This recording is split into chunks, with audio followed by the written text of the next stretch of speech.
পশ্চিমাদের মতিগতি খুব একটা ভালো ঠেকছে না রাশিয়ার প্রেসিডেন্ট ভ্লাদিমির পুতিনের কাছে।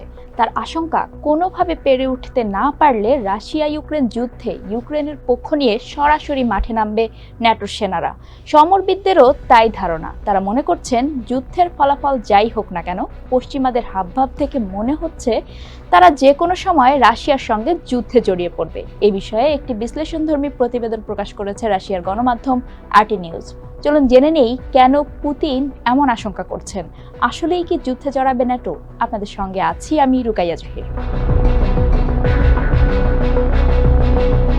20 শতকের মাঝামাঝি থেকে যে কোনো সময়ের চেয়ে এখন একটি ট্রান্স ইউরোপীয় যুদ্ধের আশঙ্কা অনেক বেশি। পশ্চিমা বিশ্লেষকরা ইদানিং হরহামেশাই সম্ভাব্য সংঘাতের বিভিন্ন পরিস্থিতি নিয়ে আলোচনা করেন।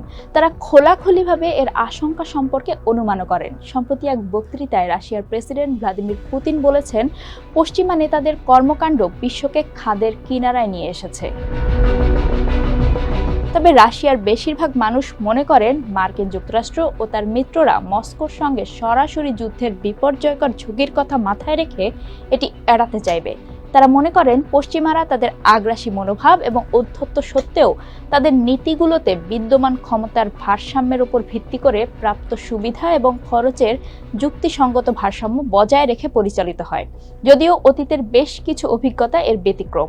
অতীতের অনেক পদক্ষেপে তারা ভারসাম্য বজায় রেখে এবং হিসেব কষে পথ চলতে পারেনি, যার প্রমাণ মেলে বিগত 2 দশক জুড়ে। এই সময় আফগানিস্তান, ইরাক ও লিবিয়ায় হস্তক্ষেপের মাধ্যমে পশ্চিমারা বারবার সামরিক অভিযানে জড়িয়ে পড়ে।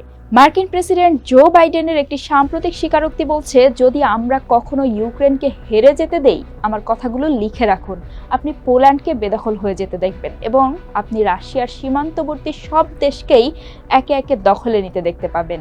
এরপর থেকেই ফের পুরনো ডোমিনো তত্ত্ব পশ্চিমা কৌশলবিদদের মনে ফিরে এসেছে বলে ধারণা করা হচ্ছে।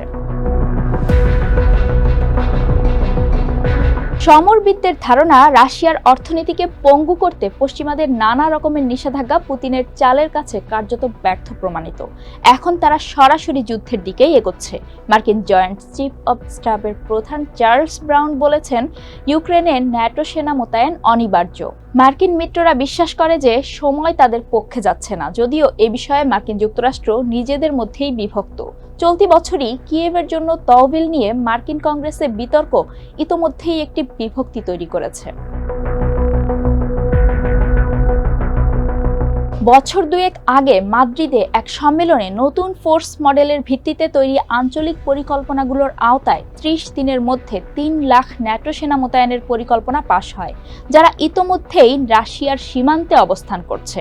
পূর্ব ও উত্তর ইউরোপের ন্যাটো সদস্যরা খোলাখুলিভাবে যুদ্ধের পরিস্থিতি অনুশীলন করছে, যেখানে ইউক্রেনের সশস্ত্র সংগ্রাম থেকে শিক্ষা নেওয়ার উপর অনেক জোর দেওয়া হচ্ছে।